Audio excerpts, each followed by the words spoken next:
So as Germán was saying, this is the second workshop. The first one was about the 7 sins, and we'll go through them in a minute. This one, we're going to focus on the US market entry. And it's really, we're going to talk about the different steps that are required to get into the US market. First, just to introduce ourselves, and so you know who I am. And we also have all of the Base Miami team is on the call, incredibly enough. So we have all of us here. So essentially what Base Miami does in a nutshell is that we support companies from different parts of the world with their US market landing and also their initial growth phase. It's really, this is our team, and we're missing Pilar here because she hasn't sent us her nice picture. I don't know why yet, but essentially it's 3 founders. Fernando, he's on the call here, and I'll let him introduce himself in a minute. So I'll start with myself. I'm Charlie Esnal. I'm originally from Argentina. Moved to Miami in 2011 after working for several years in a company you might know because in Chile it's kind of well known. It's called Assist Card. It's a travel insurance company. I worked there for 7 years in different positions. The last one was the country manager of Mexico, and I moved to the US to start the US operation for them. So that was my first experience in learning how to adapt a Latin culture to the US market and what was needed for go-to-market. After 3 years, I jumped off the corporate world and I moved into the tech startup world. And I co-founded a company called Laglog, a luggage locator. Today it's called Jigo. Essentially was tracking solutions. We started with luggage. And really that was my learning curve on how to go to market with a startup, with a technology startup in the US market. I did an accelerator program in Miami. I did another accelerator program afterwards in San Francisco, in Silicon Valley. So I also learned like, okay, you know, what are the things that you need to have in place in order for have a successful go-to-market? We did pretty good with that company. We grew to $3 million. We did partnerships with Samsonite, with Delcy, so that the strategic corporate sort of B2B space was where we played. We also played in the B2C space, so we had a strong e-commerce that was driven a lot by PR. We were, you know, mentioned as CNN as one of the hottest travel accessories. We were also on the Today Show, which was one of the most popular shows in the US. So we got a lot of PR exposure. And then we were opening a lot of different distribution channels. We were in Bed Bath & Beyond and Bloomingdale, so large retailers. So essentially what that gave me is a lot of learning on the different tools and the different spaces where you have to master in order to have a successful launch of a business in the US. And after doing that, I said, like, look, I want to help other companies do this. As I'm from Argentina, I started working with a lot of Argentinian startups. Then I started working with Chilean startups as well. And in that process is where I met Fernando, my partner, and he's from Brazil. Fernando, if you are there and if you wanted to give a brief summary. Yes, I'm here. Hey. Hi, guys, I'm Fernando. I was born in Brazil many months ago. And I'm going to start just the opposite, start of what I've done and what I'm doing right now. I met Charlie last year because I have an incubator for technology companies, and we invest in some of the companies. And right now, we have a portfolio of 9 technology companies that we invest on. So we have funds that we put together monies to help most of them scale ups, not startups, to go internationally. This incubator, we have Base Miami is the marketing side of it, the sales process that supports some of the companies that we invest on. So there's also companies that are investees of ours that are working with Base Miami at this moment. Why I start doing this? Because I came to the United States in 1999 to work in a technology company, and we did a project and we developed the software in Brazil and sold it here. And I thought, oh, that's a good business. Let's do it again. And it was so interesting that I started doing my own thing. I left the company and I started being hired by the Brazilian Software Association called Softex to support the Brazilian companies to expand to the United States. And that's how things go in life. One day I had 8 companies that were successful in the United States working from my office. And that's the incubator started. So it's not academic. We've been doing this for 16 years now. We know how the market behaves, how the Americans think, how they buy. and why they buy, and why they look at us and think that you are, what are the risks on buying from a Latin company. And that's why we put together with Charlie. Charlie, to you. Thanks, Feb.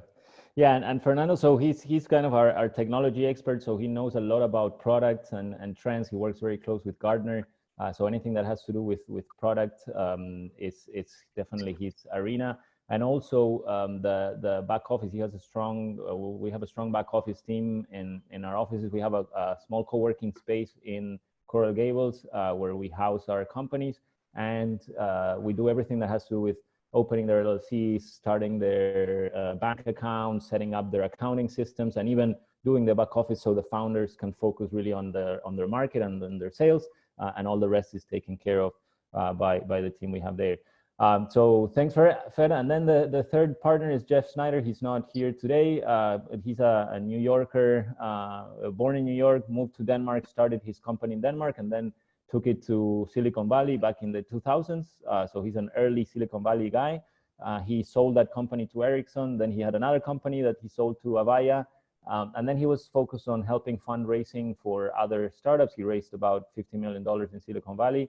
And he moved to Miami about 2 years ago after doing 10 years more or less of market entry consulting in Silicon Valley. So he would work with organizations like, for example, ProChile and Enterprise Ireland and all these government organizations in supporting with soft landing for their companies. So we met, and he was doing exactly the same thing. So he said, okay, why don't you join and we all do it together? So that's those are the three founders. And then we have Tom and Pilar that work with us to support in everything we do. We are also a kind of a startup ourselves in the sense that we wear a lot of different hats.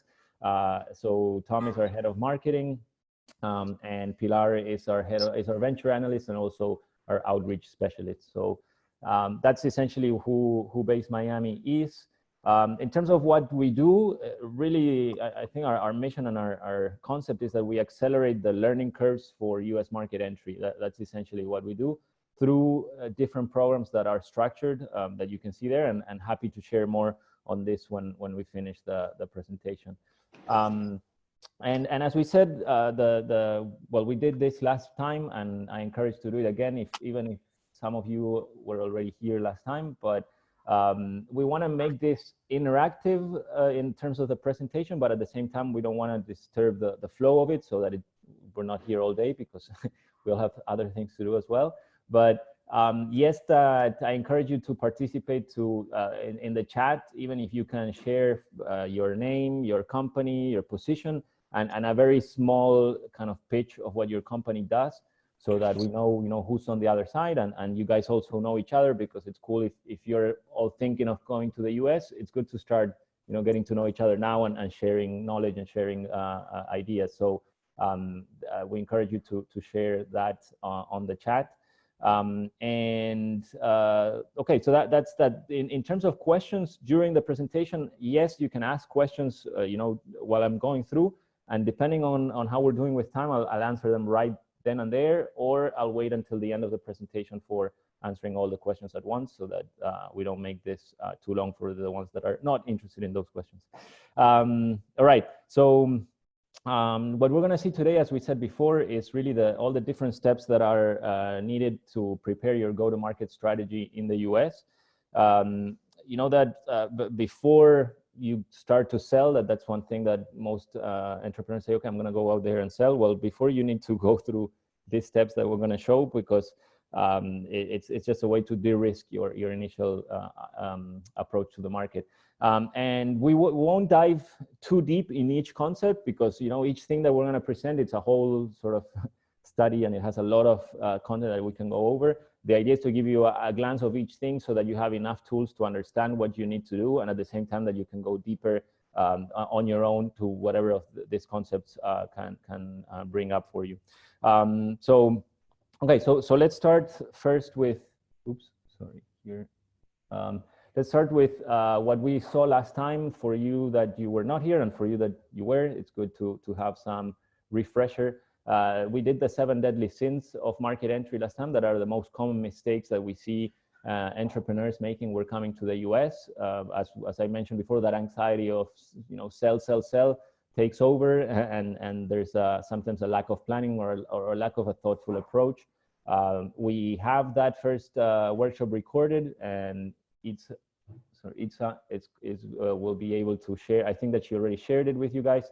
If not, we can share it also afterwards so that you can have the recording of that first session. And today you'll see how we are going to tackle some of this, deadly sins that we mentioned last time in the Market Ready program.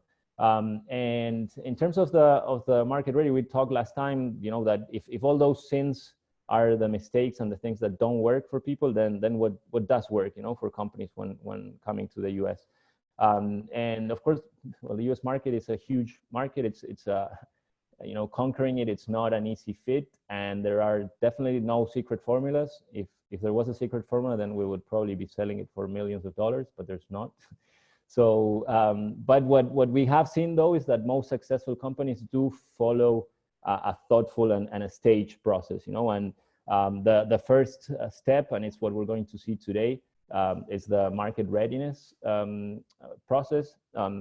And in the market readiness, really what it is about having that initial exposure to the market, start building your network, which is key for anything that you want to do in the US, and also start preparing that go-to-market strategy. That's kind of the gist of the market readiness. And this is a way of doing it, taking less time and less money than putting people on the ground to start selling. As we say, well, let's try and sell and see what happens. The idea is that after that market readiness stage is done, you will be able to have a lot of knowledge on your market. You would have been able to validate that the offer, the product, the solution that you have is valid and it's applicable to the US market. You're also going to be ready with your story, your collaterals, and anything that you need in terms of material to go to market. And you'll also have formed your initial network, which is key to your success in the go-to-market. So that's stage one, market readiness. The second stage, after you've done that, you go to a repeatable sales. And here is when you have already figured out kind of a secret formula to create happy customers. And we call it through a consistent, repeatable, profitable, and scalable sales method. And most entrepreneurs think that, okay, more is more. The more I sell, and if I attack all these different spaces, then I'll be successful. And the reality, at least in the US market, is that we say less is more. That most successful companies get more sales from one channel than from all the other channels combined. And really the way that we see that to get to this repeatable sales is only through a systematic and methodical trial and error sales process with a very targeted sales model as well. So that's kind of the second stage, and it's the toughest stage because there's a lot of companies that don't even make it to that stage. There's somebody else joining here. So, and then the third stage. So once, okay, so you did your go-to-market, you went and you got to repeatable sales, which is amazing. Of course, this will take you 12 to 18 months at least. But once you get to that point, you're like, okay, now I have metrics that show that I'm growing. I can prove that I found the niche and the market that is wanting my product and that is paying for it. So I have growth metrics, I have retention metrics. Now I can go to a US investor and say, look, well, we're not only here, but we want to grow. And only then is when you go to the third part, that is, getting the real funding so that you can expand your team and your foothold in the US market. So those are the three stages that we've seen. And for you to know, where you are standing, we already saw that last time. So I'm just doing a quick refresh of last time. But we sent out a form for you guys to fill in, a survey, so that you can evaluate yourself where you're standing in terms of your US market entry, if you are ready or not, and what you need to work on. The questions really are around these 5 subjects. So one is to evaluate your customer and product readiness, and really that goes to see if so you do analyze if you're solving a real and compelling problem in your industry. If the product or solution or service that you have is solving that that problem. And especially if you have proof of that, meaning how many paying clients do I have that are, that are paying for my solution? And we say that 50 to 100 clients is kind of a healthy point for you to say, okay, you know what, I found a problem and I am solving it, and I have companies that are paying for it and willing to. Then the second part that we talked is financial readiness, and this is also key. We talked about before, as I was telling, on the funding and scale side.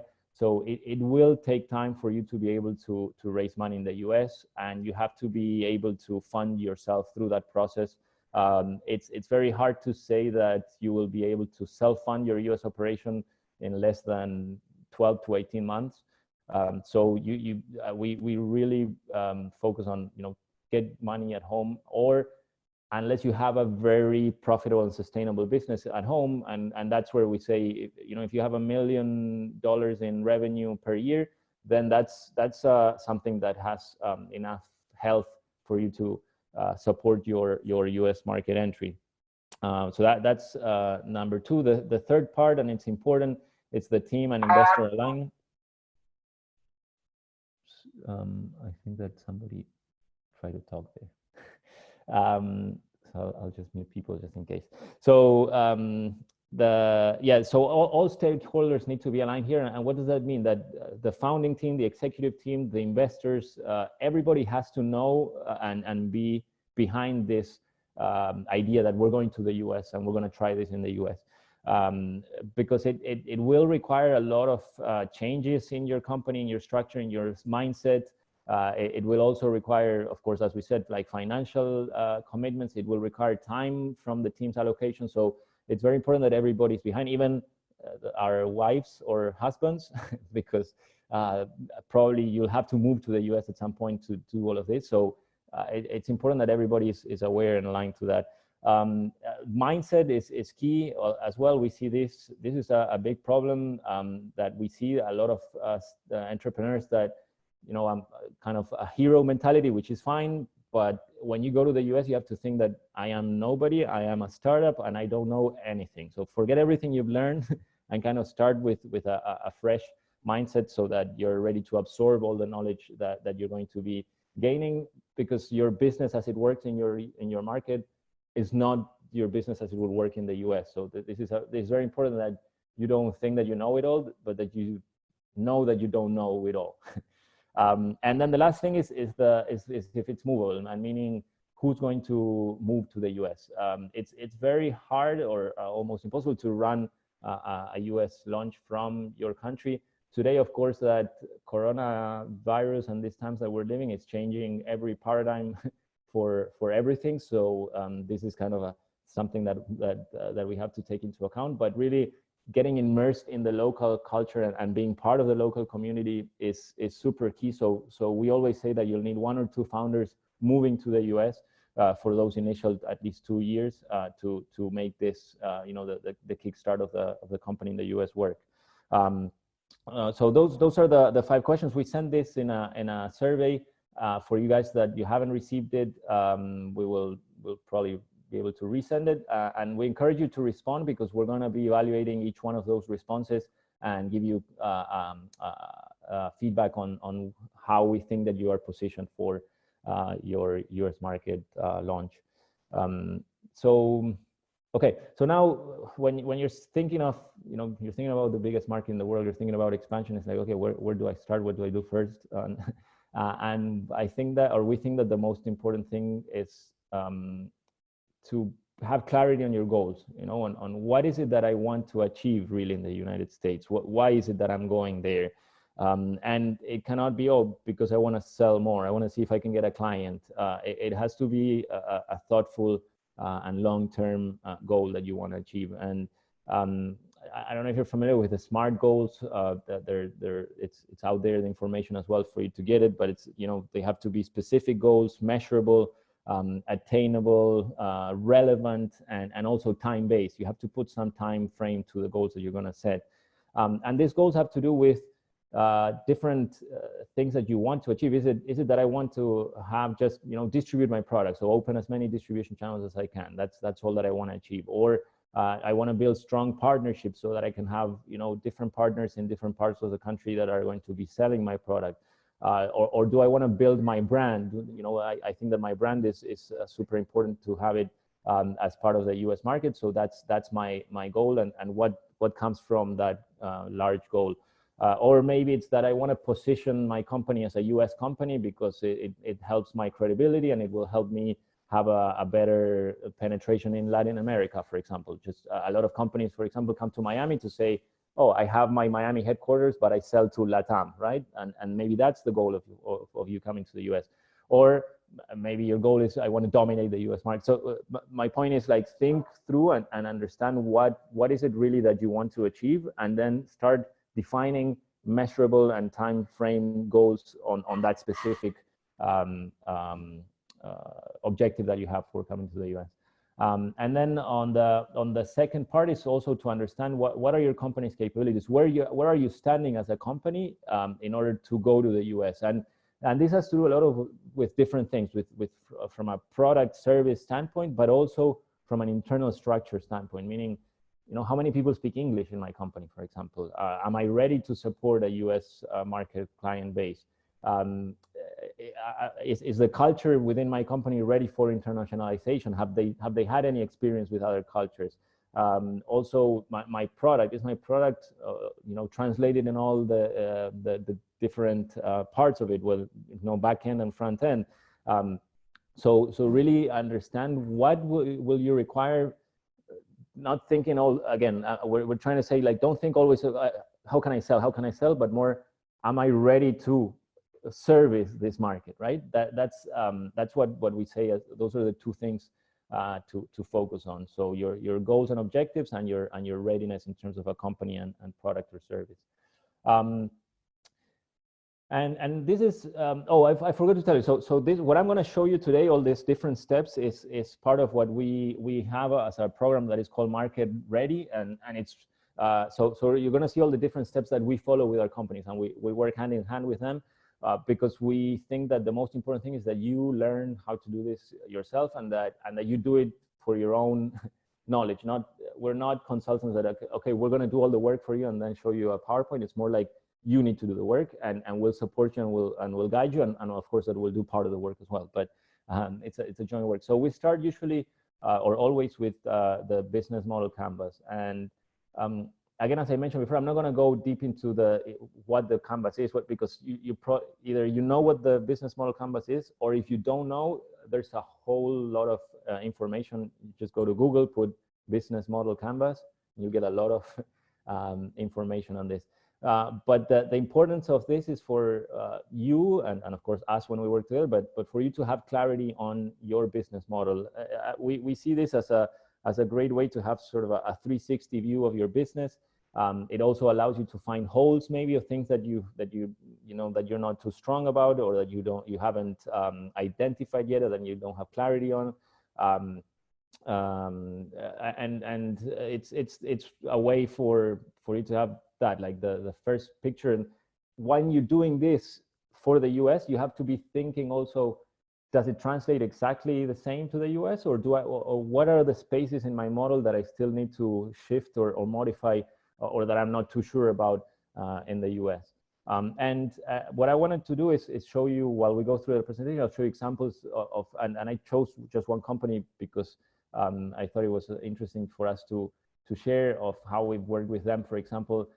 And this is the canvas that we created with a specific company that we work with. They're a French company, and they're in the cybersecurity space.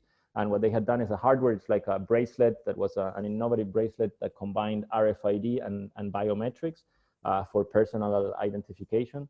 And I'm not going to go through the whole thing, but just so you have an understanding, it's so, for example, the problem. So we start with the problems that they found in the market and that they wanted to solve. And some of them, for example, was the badge that is a hassle to manage because it's not securely tied to an individual. So they couldn't know who was wearing the RFID badge because they didn't know who the person was. So the solution, or one of the solutions that they found, and it's the product that they created, was the personal wristband that activated with the user's biometrics.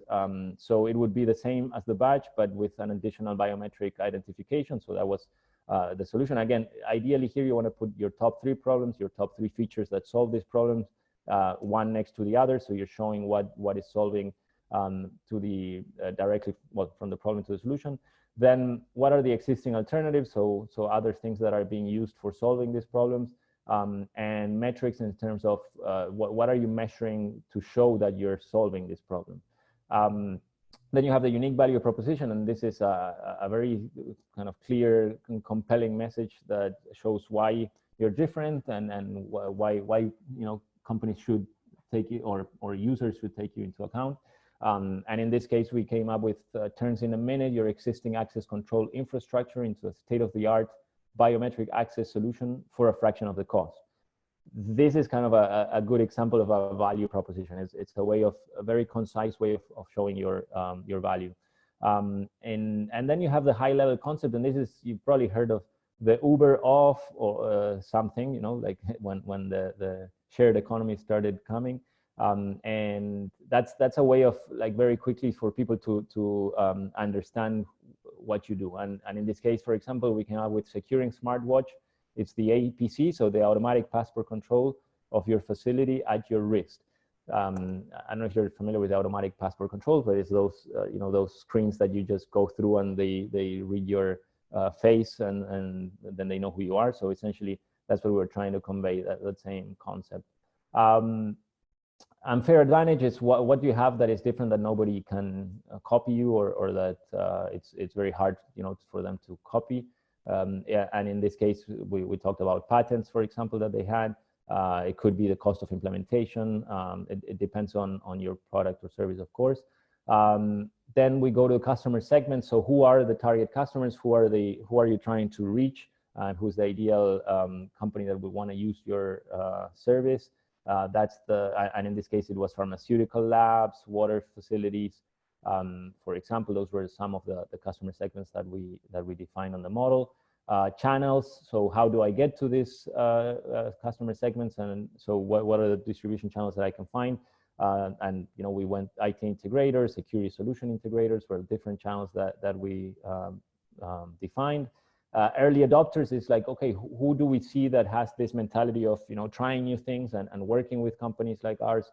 And that was one of the areas that takes a while to figure out. In this case, we came up with pharmaceutical labs because they needed to comply with regulations that were coming up. So okay, maybe they were eager to innovate.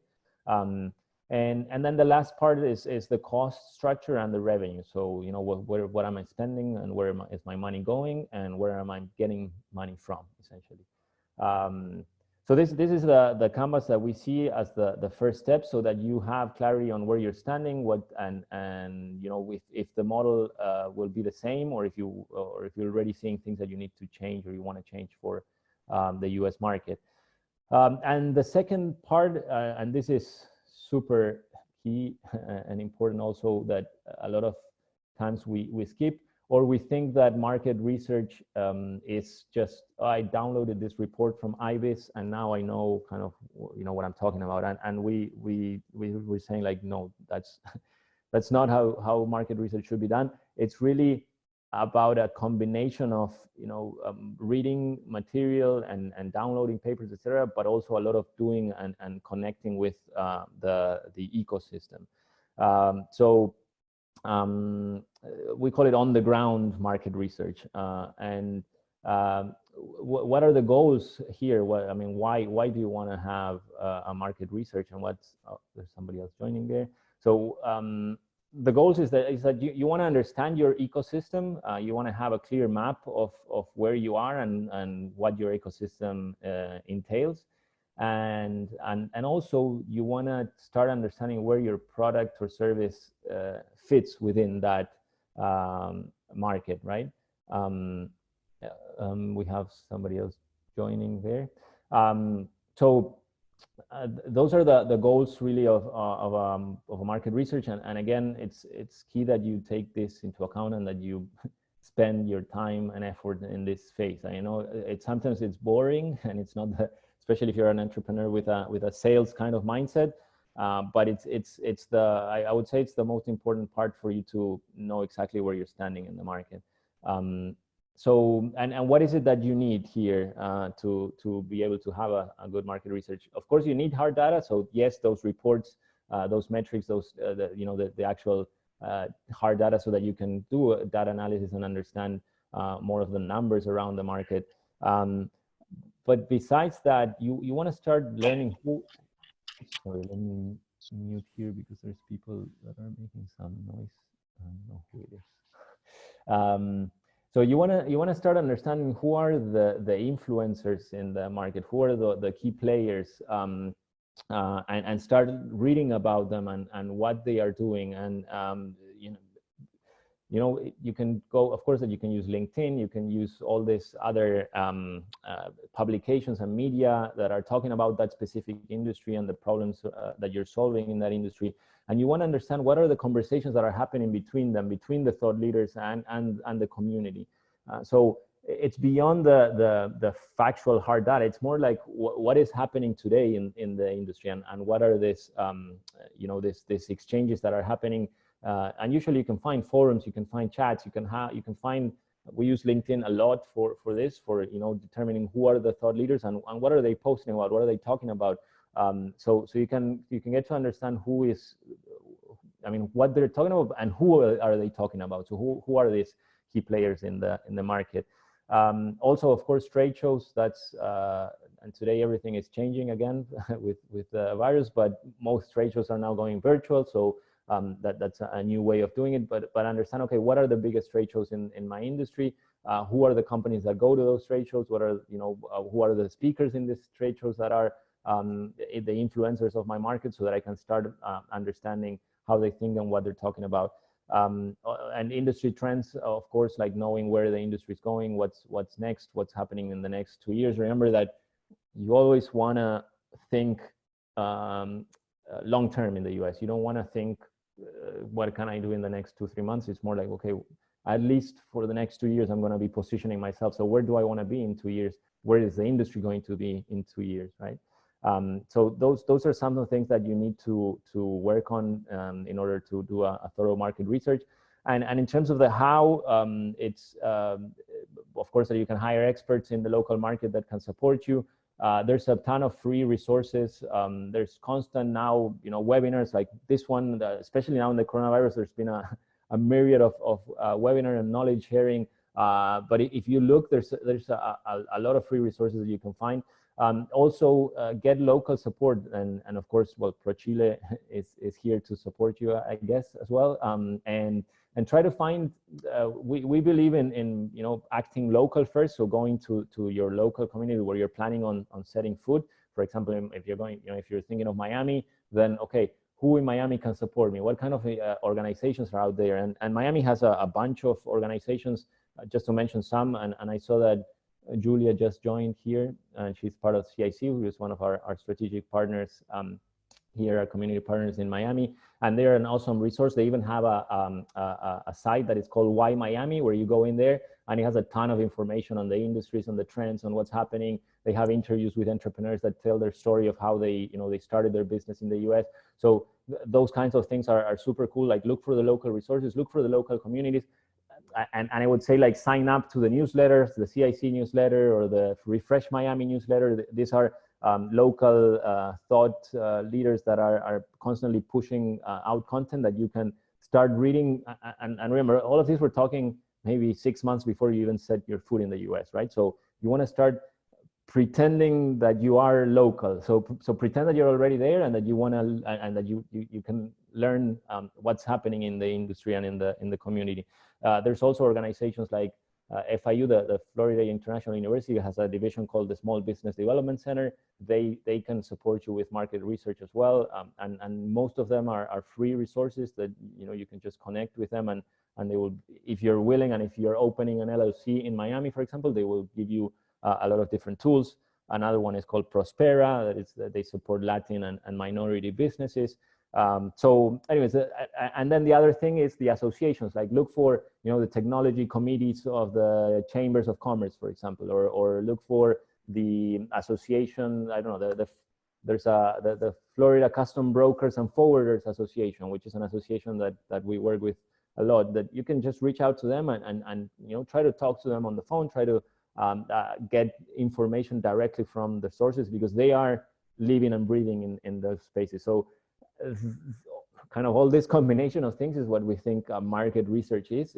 It's not just, you know, I paid $2,000 for this report online, and now I know what the market is thinking or doing, and what I need to do.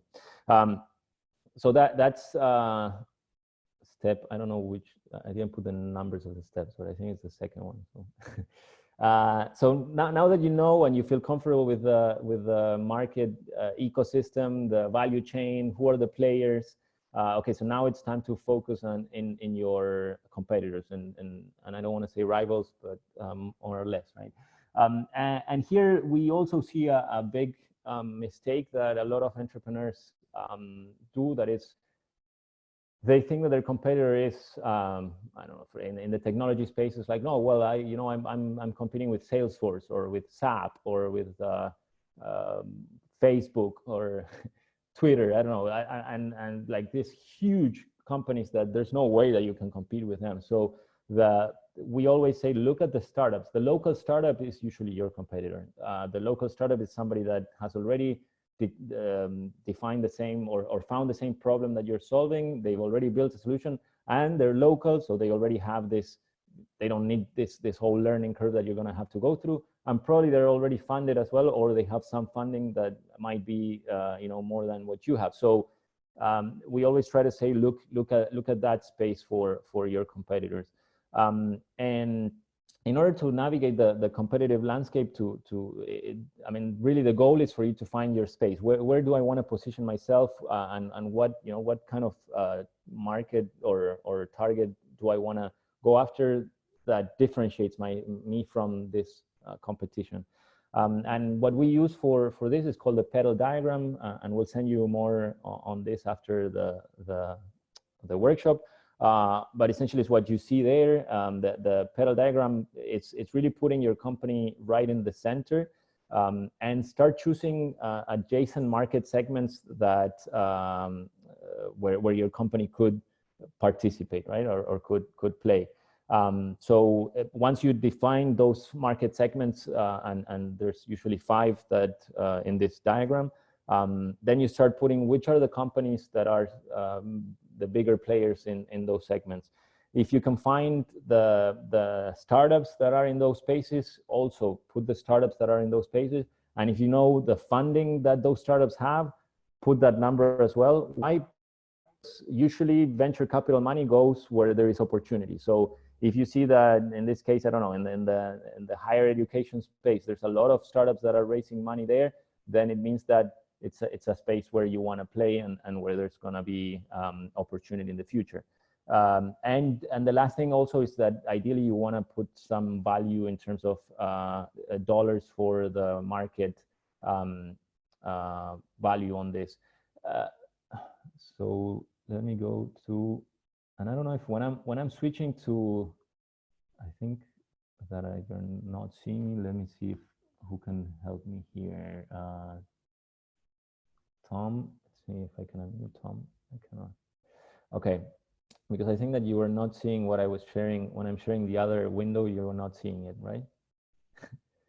I just stopped sharing.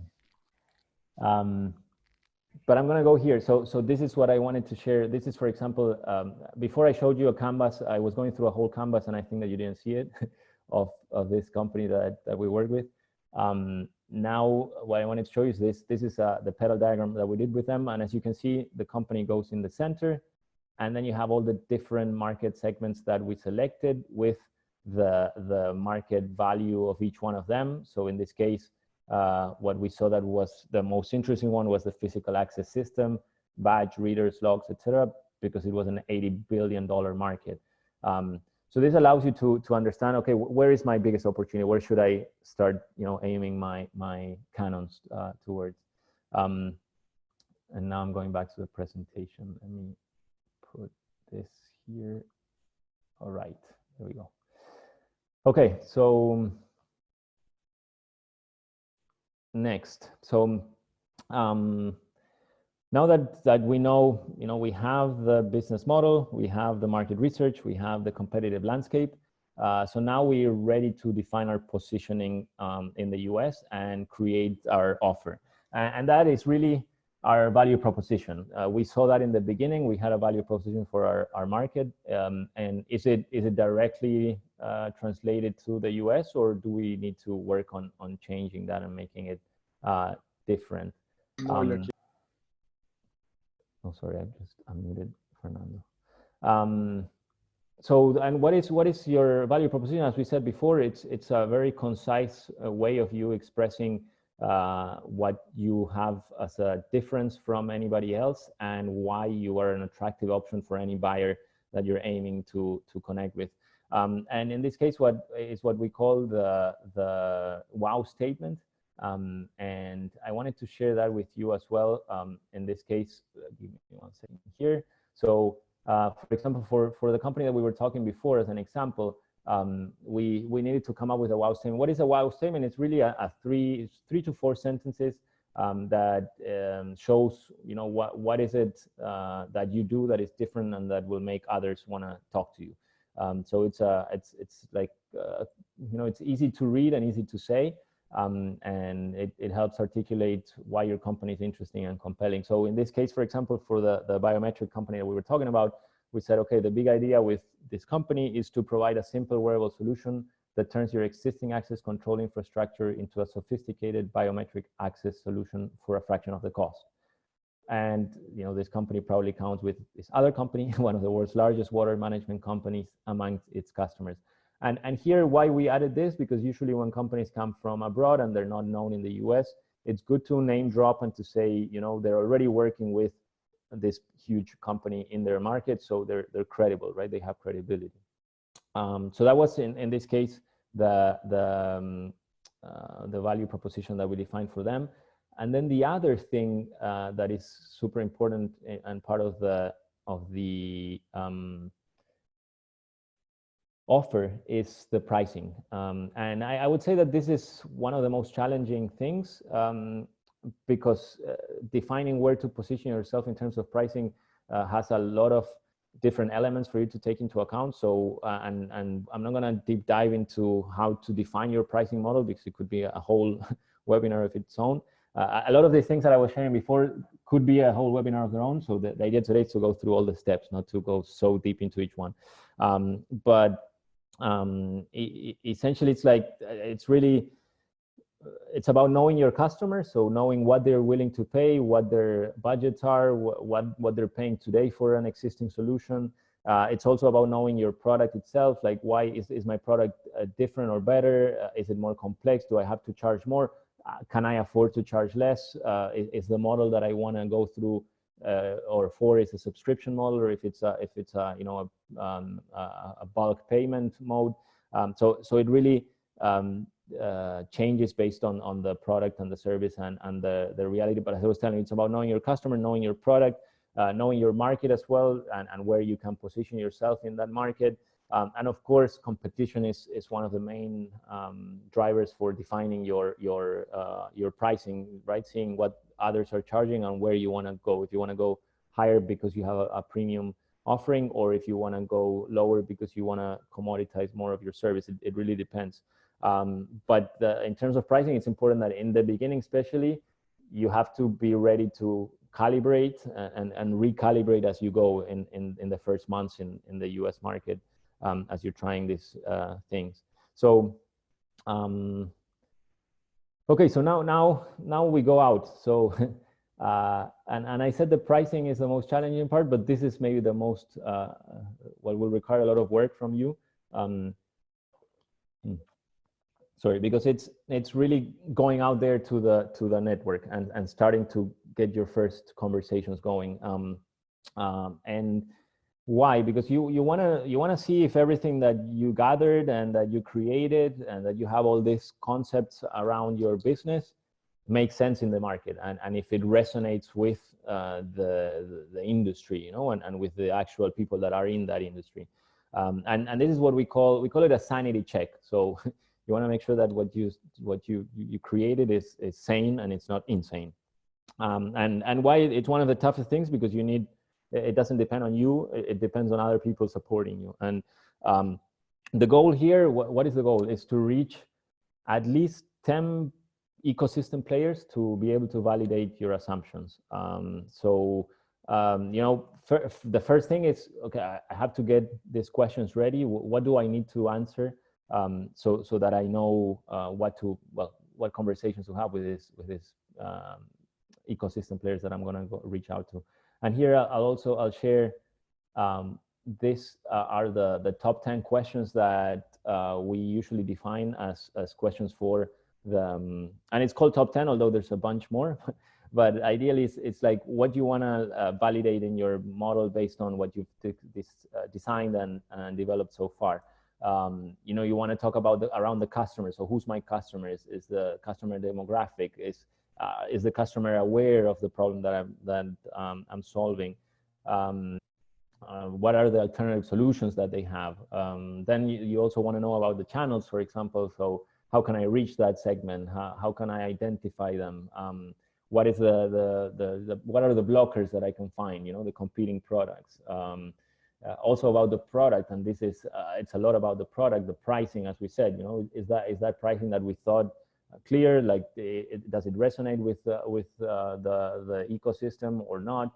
Is the feature set adequate for the target customer? So these are some of the questions that you wanna get ready for when you go out to do the sanity check. And happy to share some of these afterwards as well.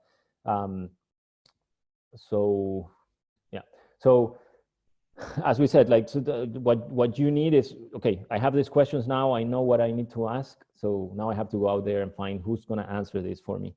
And here it's similar to what we talked before on the market research, and you hear me, I'm going to go back to this again in another part of the presentation, but it's there's, you know, the associations, the trade shows, that these are usually interested in talking to you. Why? Because they see you as a potential attendee for the trade show, or as a potential member of the association, or of course, I mean, entities, as we said before, as ProChile, or as the Beacon Council, or as the SBDC. So like, try to go to them to find these experts, and maybe you know, and be honest, be like, I'm trying to validate my business model, and I'm looking to connect with this kind of people in this industry. You can also, of course, use LinkedIn. LinkedIn is a great tool for this, you know, where you just go and do specific outreach with each one of them. And we'll go through that through the outreach process as well later on in the presentation. Yeah, essentially it's that. It's like try to get as quick as possible to because again, this is not an in-depth validation. It's more like, okay, let's make sure that what I've said so far and what I'm thinking, my thought process is right. And you want to talk to ideally 10, but if you get to 3 or 4, okay, at least you have some validation and you can move forward. And once you get the answers to these questions, then you have to go back to the canvas and say, okay, you know, what do I need to change here based on what I thought that was what was going to work. So that's what the sanity check is the way that we call it, so that you know that you're not insane. And now we start going more focusing on the industry and on the target market that we want to tackle and that we want to address. This is an exercise that, again, also a lot of information on this online. If you go to Google and you put ICP, Ideal Customer Profile, you'll find a bunch of details on this. Essentially, what for us, the most important thing on this exercise is to, as it says down there, pick one. There's a tendency for companies to say, oh, you know what, well, in my country, I work with the banking and the insurance and the manufacturing industry. So those are the 3 markets that I'm going to go after. Well, no, here you have to pick just one and make sure that you know that one very well. And how, or what's the process to pick this one? It varies based on how much, you know, depth you have in your commercialization. So if you have US clients, for example, of course, ideally, because then you will, it's as easy as going into your opportunities that you already have in your company, and sorry, there's some background noise here. So that you can know who is the client that is already buying from you in the US, and so then you can use that to replicate other profiles that are the same as that one, for example.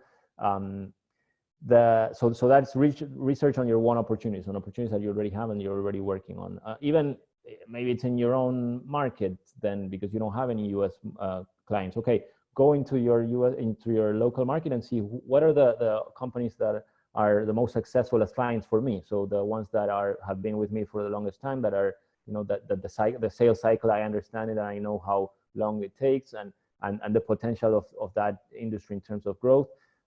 So the goal is to try to come up with, you know, a revenue, employee, industry category, so that you know what companies you're talking about.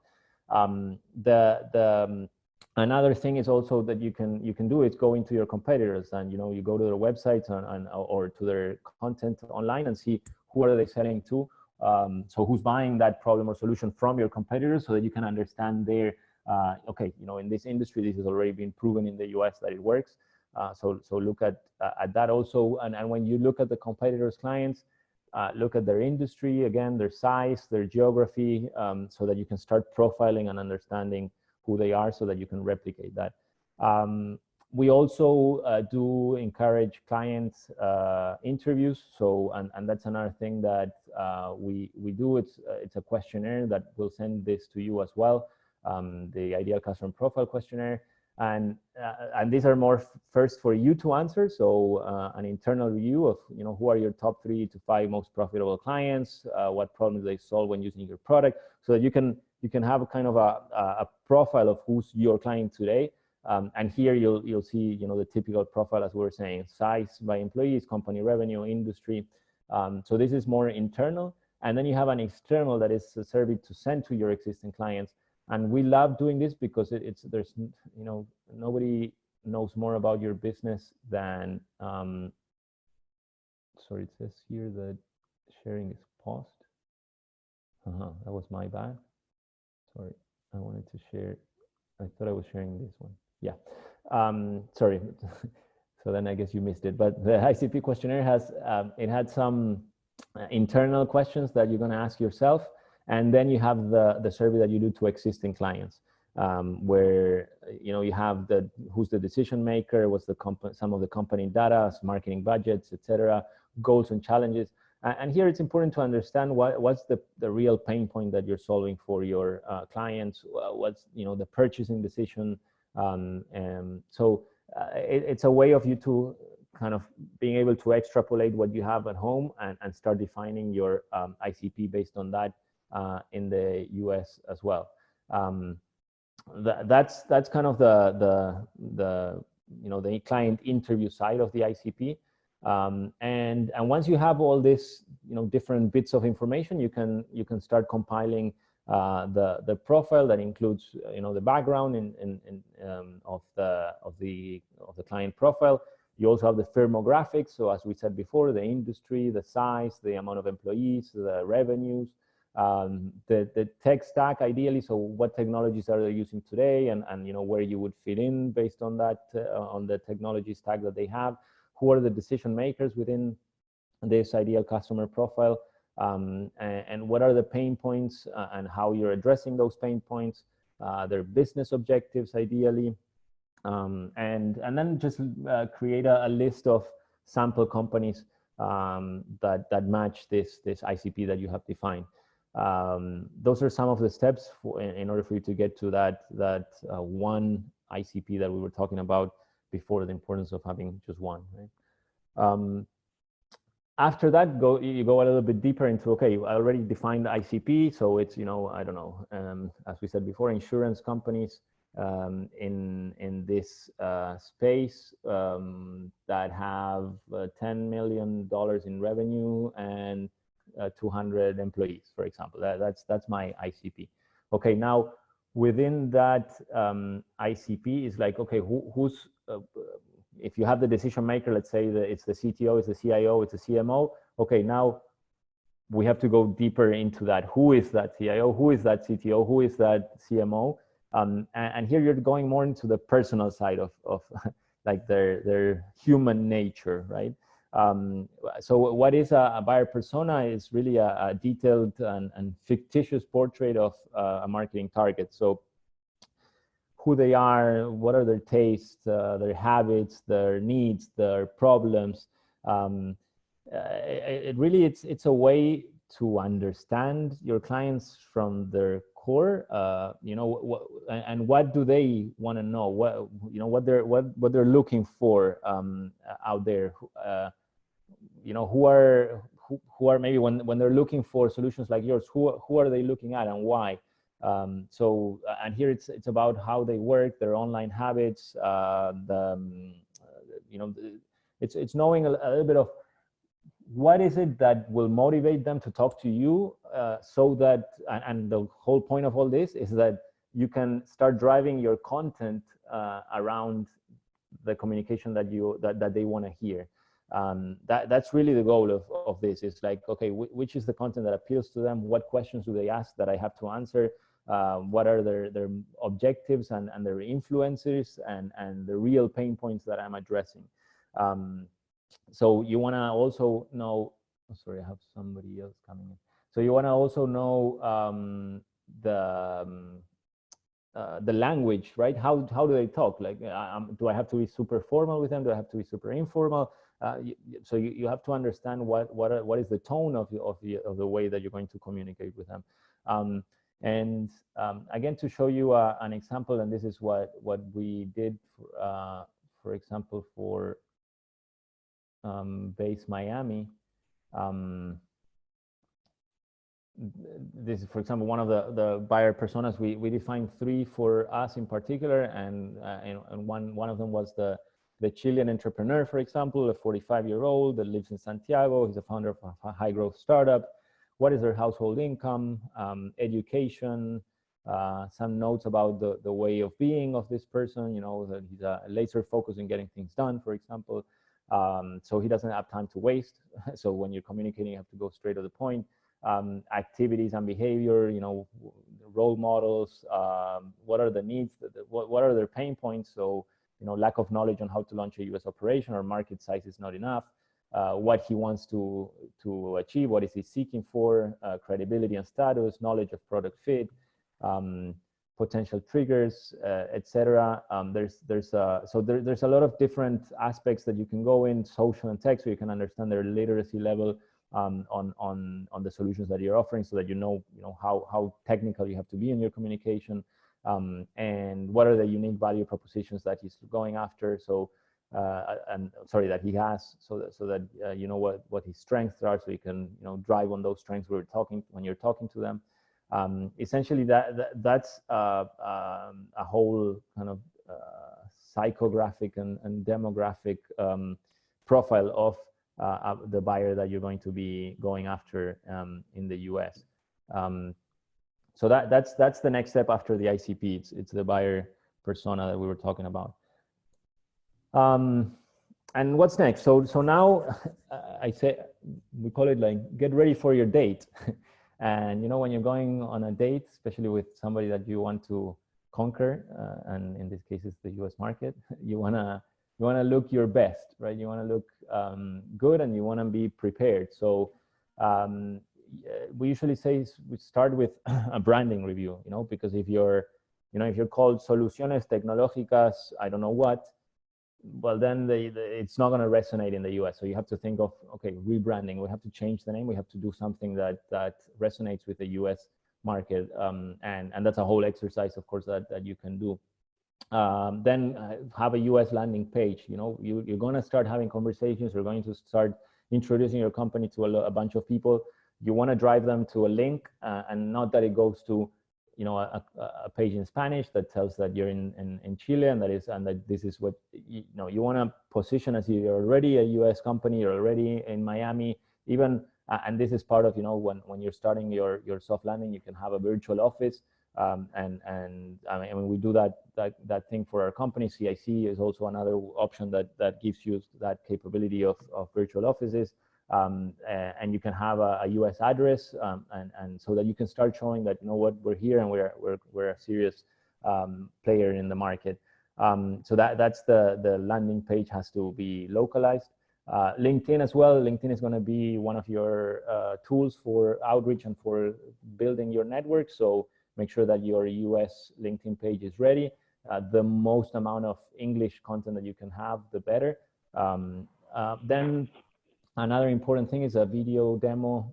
And today, you know, there's opportunities for you to have a video done for very low cost. And so for ideally, you want to do it, you know, in like sort of a minute and a half, so that it explains everything that your company does in that brief. Because again, we want to be fast and quick to say, here, look, check out this video and you'll see what we're all about. A one-pager, it's really a summary of your business, from a value proposition to a business model and to a current state of your business and what your goals are. So that's more for partners or for investors, or which, well, hard to get investors in the beginning, but at least so that you have kind of a format on one page to send out. It's an A4 PDF that you can send out. And then another thing is also super important is for you to practice your pitch. You know, you want to be quick. You want to understand how the Americans also think and what questions they can ask, and you want to go through your presentation in a organized and concise way. You don't want to scramble all over trying to explain what you do. And it takes, it's a craft, and it takes some practice. So you want to make sure that you do that before you go out on the states that we were talking about before. Yeah, so that's one. Then the next part is content, and this is also something that you have to take into account and start building as soon as possible. You know, start translating whatever you have in your local market to English, and try to adapt when you're translating it, adapt it to the US market. Why? Because during your whole go-to-market process and this initial phase of market readiness, you're going to start building relationships, you're going to start having conversations with people, and you're going to want to be able to follow up on those conversations. Relationships take time to be built. So, and as you follow up, as you want to be able to keep kind of top of mind, and to also show that you're a valuable resource for this network that you're building, and that you are somebody that knows your stuff, you know, kind of. So in order, and the way that we have today to do this is by creating content and sharing this content. So what does that mean? Let's say that I have a conversation on LinkedIn. We call it always deposit before withdrawing. So you don't want to ask somebody, oh, hey, I want to talk to you. Like, okay, but why do I want to talk to you? No, it's more like, no, look, Charlie, I wrote this piece on how, I don't know, how companies are accelerating their sales in the Florida region. Okay, now you got my interest. So now I'm gonna go read that. And then I read that and I see that you wrote it, and I'm like, oh, okay, look, this guy knows what he's talking about. Like, now I'm a little bit more interested in talking to you. So that's what we call by deposit before withdrawing. So give me something that makes me want to talk to you. And that is, again, it's content. So it's an infographic, it's a video, it's case studies for me are the best thing that you can do. If you can have a client testimonial, nobody sells your product better than your clients, not even you. So if a client is talking about how great you are, how you solve their problems, and what an amazing solution you built, use that and have that ready for sending it to the clients that you're going to be talking to. And as you see here, content can be in a myriad ways, you know, from blog posts to infographics to case studies, ebooks, of course, webinars like this one. Yes, be ready to have something that you can present in person.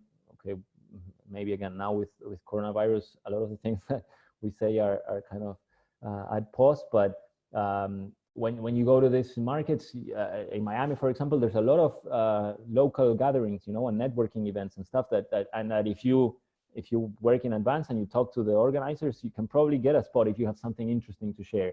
So, you know, prepare something so that you're ready to share this when you are in the market. So that's part. And then, so now we go to the actual outreach part, which is, okay, now, you know, I have everything ready. I look awesome. I know what I'm going to say. And so now I have to go and talk to these people. So, and it's kind of putting names to all the theory that we've done. You know? The prospects and partners are the main thing, you know, that's the heavy side. But you also want to include industry experts, influential leaders. And this is what we also kind of prepare before the companies come to Miami. It's okay, who do we want to target? Now, again, in these times that we're living, maybe you're not going to come to Miami and you're going to do this virtually, but it's still how to build those lists. And of course, the ICP is what you have to take into account, you know, and the market segment that you defined, and the associations and chambers that you identified in the process. And then you start building the database. There's a lot of tools to get databases built, you know, from LinkedIn with their sales navigator, where you can get the information on the prospects, or there's also a lot of different softwares that you can use to build out these networks. You can also hire agencies to do it for you. We do it for our clients, for example, where we build, you know, a curated list of the 100 top leads that we want to connect with. But you can do that also with with a freelancer. Maybe there's a myriad of ways for you to create those lists, where you can have, you know, their names, their numbers, their emails, their LinkedIn, so that you can connect with all these people that you need. And yeah, so once you have that list and you know who. Poder simplemente dar un esbozo muy general, un poco de la visión de sostenibilidad. Por un lado, desde. Okay, there we go. So, oops, I went past. So then once you have the list and you know who you have to connect with, then is when you can start your outreach. And your outreach really is, or the way that we see it, is three things. It's email, it's LinkedIn, and it's phone. And here, what I want to make very relevant is that you want to be as natural and as human as possible. You are a person, and the person on the other side is also a person. So you want to talk as if he was a friend or somebody that you met at a networking event. You don't want to sound like a robot. You don't want to send automated scripts that say all the same in a box, and like, or talk as if you were talking to, you know, I don't know, a generation before kind of person. Like you just want to reach out and start having a natural conversation, whether it's through any of these channels, through LinkedIn, through emails, through phone. Of course, the closer that you can get in terms of a personal relationship. So if you know somebody that knows them, you know, if LinkedIn, you have the connections that can tell you second connections. So, you know, if somebody can introduce you to them, then do that. But if you have to go straight and you have to go cold, let's say, also think of them as a person. And okay, what, you know, how can I connect with this guy? I don't know, for example, with if you wanted to talk to me, although I talk to a lot of people and I'm not very hard to get, but if somebody else that was harder to get, go to their Instagram, go to their Facebook, go to their Twitter, see what they talk about, check on LinkedIn, what are they posting, what is something that interests them, or something that they're talking about that you see that you can relate to, right? And also be honest, like, don't say like, I don't know, if he's posting about NFL and you don't even know what NFL is, like, no, oh, I saw that you're a Patriots fan, let's talk. No, you know, like, look for something that you can relate to, even professionally.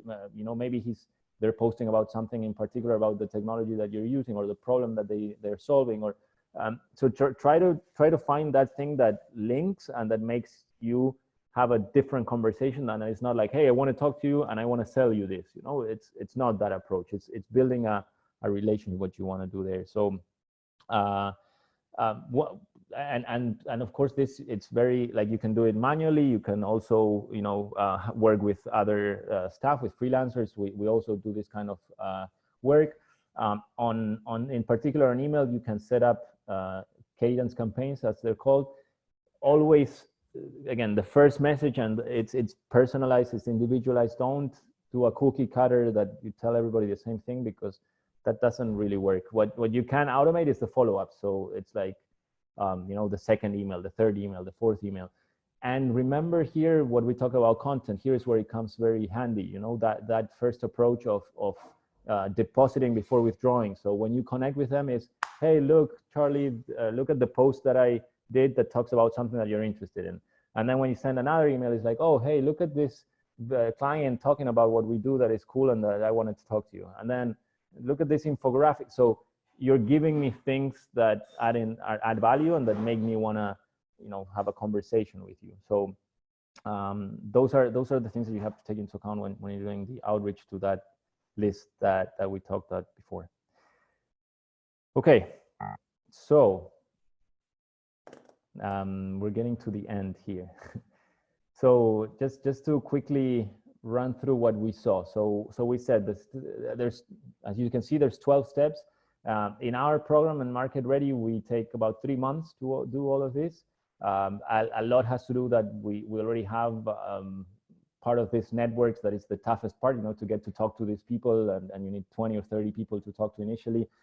It's hard to get to all of them, and we have some connections that can help on that, but the rest is all like really just sitting down and working on them. So we said it's first defining your SMART goals for your US market entry, building out your canvas and making sure that it adapts to the US market, doing a thorough market research, and again, not just reports, but on the ground and active market research, learning about your competitors and where you want to position yourself there, creating your offers so that you can go out at least to give those initial pitches for the Sanity Check. Sanity Check, remember, is validating with 5 to 10 people on the assumptions that you're having and what you think that is the best approach, if that's true or not, and if it resonates with the market. Then you build your ideal customer profile. Once you have that, you move into the buyer persona, so that you know how to talk to those client profiles. Then you make sure that you're ready to go out on dates. So you work on your branding, on your landing page, and your materials to make sure that you have the right pitch to present. You also want to build the content here and adapt the content that you already have, or create new ones for the US market. And finally, it's the 2 last steps, which is building out those lead lists and target lists, and initiating the outreach to connect with them. If you do all of this right, you should be in a good place for defining a more solid go-to-market strategy and starting your sales experiments, which is kind of the first part of a repeatable sales process. Is this. It's like, okay, let's start doing different sprints and seeing what works and what doesn't, and then reiterating based on the results of those sprints. So we're on the next steps. What we're going to do is we're going to send you guys some of the material that we saw today, the link canvas template, the pedal diagram, the ICP template, and the questionnaire as well. And also you saw that we were recording this whole session, and we're going to send you that as well, because I know that we went through a lot of information, and each one of these elements kind of, you can do a deep dive on each one of them. So I'd recommend that, you know, you take just time to go through this and say, okay, this first part, you know, dive into the canvas, dive into the ICP, dive into the buyer personas, dive into the content, because each one of those elements are important. Of course, that we're here also to help. This is what we do. That's essentially what I just shared is our Market Ready program. We do it with you hand in hand. So also let us know if you want to talk about that.